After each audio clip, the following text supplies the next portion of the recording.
Turbinates, exactly. So if you don't know that, I would document that. So inside the nasopharynx, you have the turbinates. The turbinates are like tunnels. Those tunnels help humidify the air, because if the air wasn't humid, if it was just dry, what's gonna happen to the inside of your lung tubes? What's gonna happen? They get chapped like your lips do when you lick them in the wintertime. Okay, they get chapped, they crack, and they bleed. So the air has to be humid so you don't die. So the turbinates make sure that the air is moist.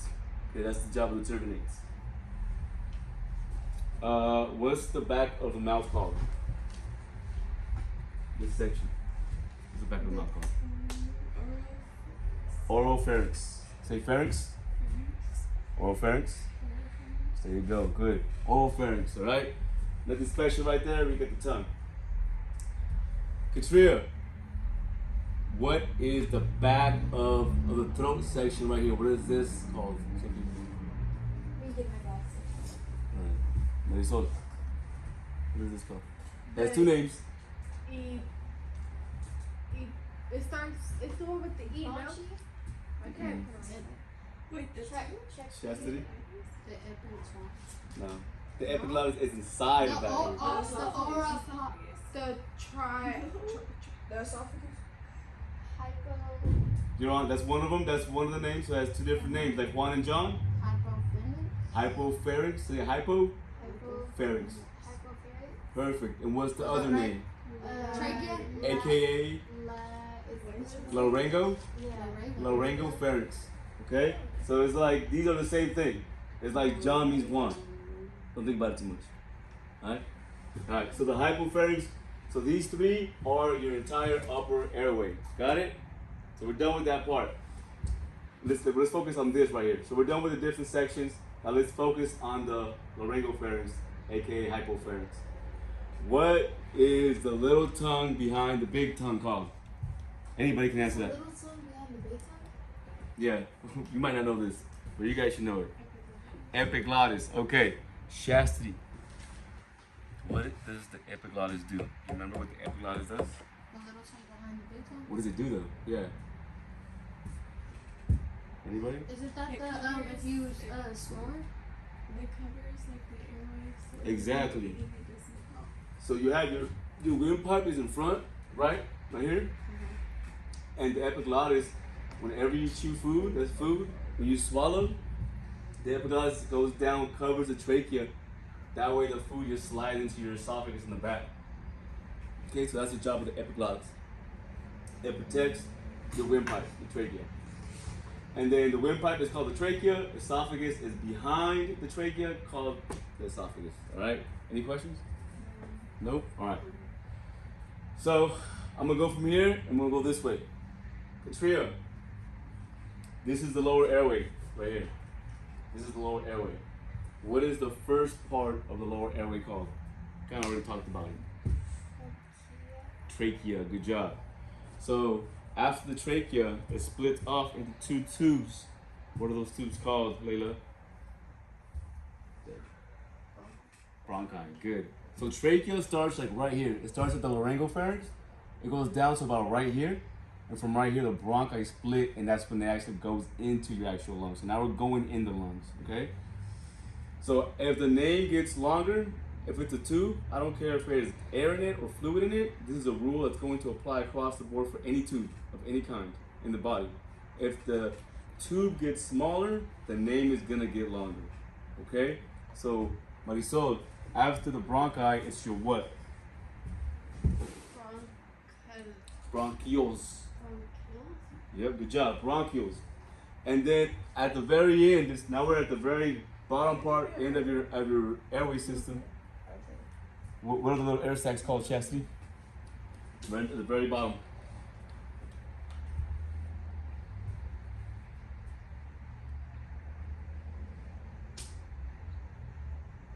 I don't know the word. Like, could just see? No. Alveoli. These little sacs, I mean some bigger than others, are called alveoli. I don't think I put the name up here for that one actually. I don't think I wrote it down on here. Alright, so let me put it on it right now. So alveoli. So these right here are all called alveoli.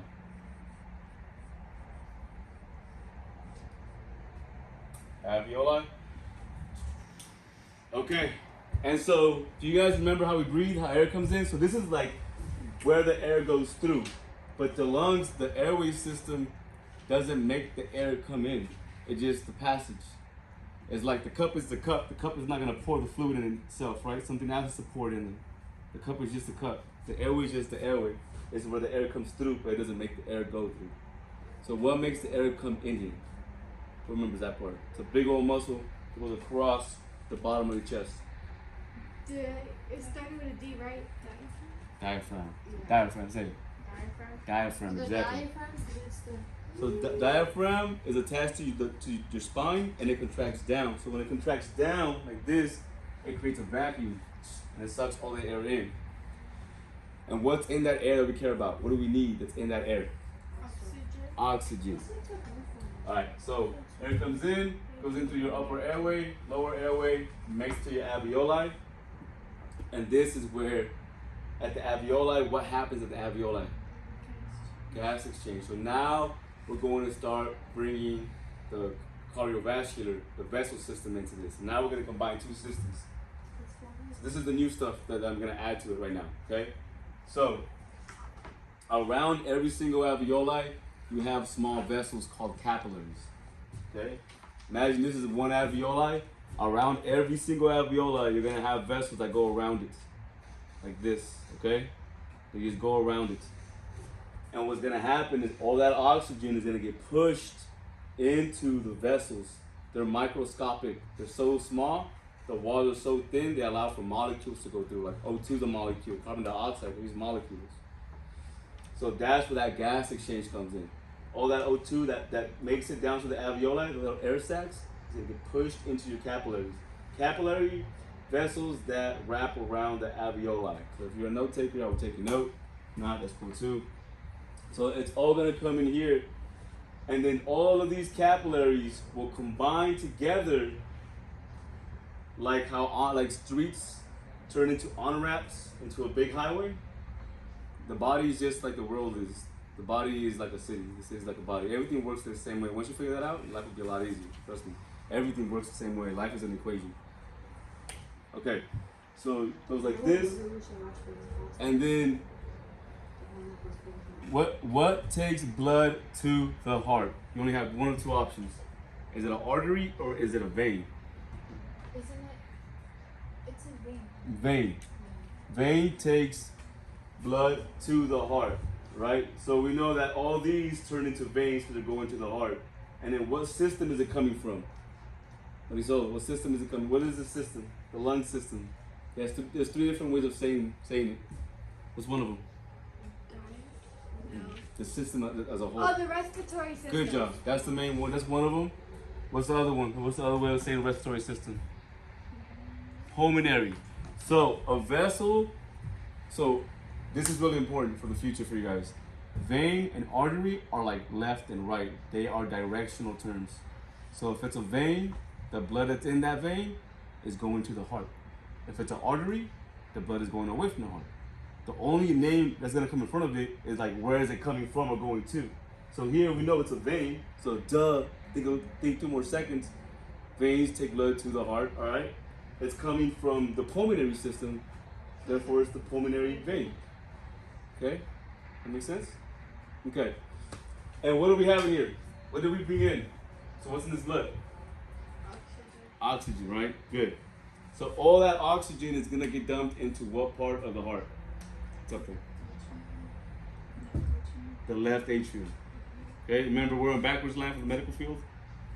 So all this is just half of a heart. This is the left part of your heart. So all that blood is gonna go into your left atrium, okay? From the lungs. And then all that blood is gonna get squeezed down into your left ventricle. Layla, what's the valve that it has to pass? So there's a valve between the left atrium and the left ventricle. What is that valve called that opens up to dump that blood down? It has 2 flaps that open up. There's 2 little doors, 2 fingers. Remember? I don't know how to pronounce it. It's this. I don't know. Okay. let's pretend it's part of the LGBT community. How would you pronounce that? You just said it. LGBT. Bi-cuspis. A bi person is part of the LGBT community. I'm trying to give you guys hints. I'm trying to drop nuggets here. Oh, bye. Okay, bi, and it's bi because it has two doors. It has two doors that you open up and dump the blood Oh, down. it goes two ways. No, it just has two Oh, doors. it's just two doors. That's why it's And it bi. goes right back to Cuspis. the one. It's cuspis. Cuspis are like little cusps. They just open up. So it's two little cusps. They just open up, and the blood just dumps down into the left ventricle. Okay. From here, chastity. So what do we have in here? A lot of what? What did we bring in? O2. Good. So from the left ventricle, where does the blood go? Where does it go? It goes.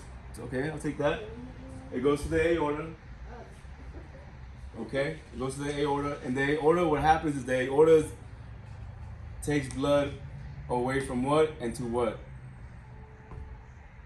The away part should be easy. It's right there. Away from your heart, and we're taking that blood to where? Where do we need oxygen at? Your head? Everywhere. Oh. To the whole body. Oh, I didn't know So that. what happens is your aorta is, it's actually like this. The aorta is the biggest vessel. It goes down. As it's traveling down your body, arteries stretch out from the aorta to feed every single part. It's like highway 41 or highway 80. Then you got the off ramps. The arteries are the off ramps. Aorta, it just means big artery. It's the biggest artery. Okay. So from here, this, like I said, you're gonna have arteries that stretch out. So now these are the individual arteries. Like I have my carotid arteries, right? I have my radial artery. They're all just vessels that branch off from the aorta. Any questions? No? Okay. So these